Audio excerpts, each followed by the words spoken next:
Reka twongere tubifurize ibihe byiza kandi mwese muhawe ikaze kuri Rwagakoco Live TV, mukande subscribe, mukande like, hanyuma umunsi ku munsi rero ibiganiro dukora bijye bibasha guhita bibageraho ako kanya. Happy New Year rero ku bantu mwese mwadukunze imyaka yose itambutse. Rwagakoco Live TV ni yacu ndetse ikaba yanyureka rero tugaruke ku butumwa bukomeye cyane. Umugabo witwa Munyakazi Sadat yanditse kuri X cyane cyane rwose ashimira leta y'u Rwanda ndetse by'umwihariko nyakubahwa perezida wa Repubulika y'u Rwanda Paul Kagame. Rero yatangiye agira ati inyuma ya jenoside yakorewe abatutsi ibibazo byari byinshi, igihugu cyari gifite imfubyi nyinshi, abafite ibikomere ku mubiri no ku mutima, arimo ugasanga ibyo bihuriye ku muntu umwe ari imfubyi ndetse akaba n'umupfakazi. Abenshi muri aba mvuze hejuru uyu munsi twavuyemo abagabo n'inkumi igihugu cyishimira, abandi babyaye amashami y'ingabo zitabarira u Rwanda mu nzego zose. U Rwanda rero rugashira imbeho, mvuze ibi nashimye byaba ari ubugwari, kandi twaranyuzwe n'uwaduhaye ubuzima akaturemamo kuba intwari no gukunda u Rwanda rwatwibarutse.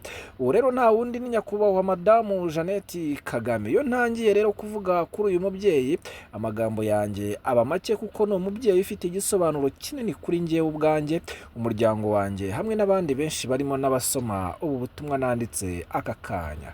Ni umubyeyi waduhaye icyizere cyo kubaho aho twabonaga ko kidashoboka, atwigisha kugira urukundo, impuhwe no kubabarira nyuma yo guhigishwa imbwa n'imihoro n'amahiri. Yadutoje gukunda u Rwanda, atwigisha kugira ubumuntu, atubwira ko ubupfura buruta ubuvuke, atwigisha kugira indangagaciro no gushyira mu gaciro.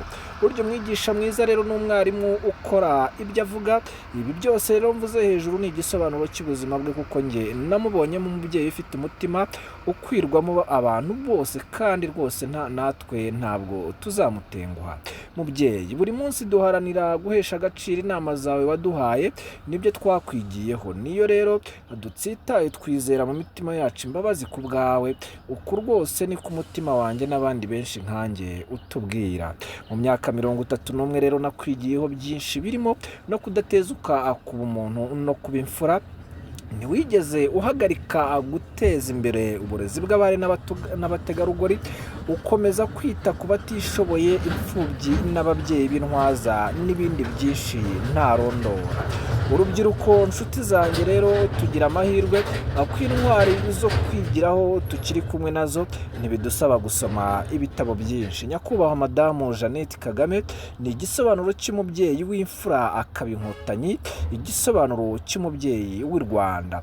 Uri icyizere cy'ubuzima kuri twebwe twari dushavuye, imitima yacu yuzuye agahinda. Uri icyizere kandi n'uyu munsi kuri benshi mu bakubona. U Rwanda rero waharaniye ruguhame. Nyakubahwa Jeannette Kagame, umwaka mushya muhire, tugukunda rwinshi. Uwo rero akaba Munyakazi Sadat, inshuti y'urubyiruko, umugabo nawe ukunda kugira amagambo akomeye ndetse rwose yuje ubuhanga n'ubwenge. Reka rero tubabwire ngo Nyagasani akomeze kubahaza ibyiza, kandi koko umwaka mushya muhire, Nyagasani abiteho muri byose. Ciao ciao.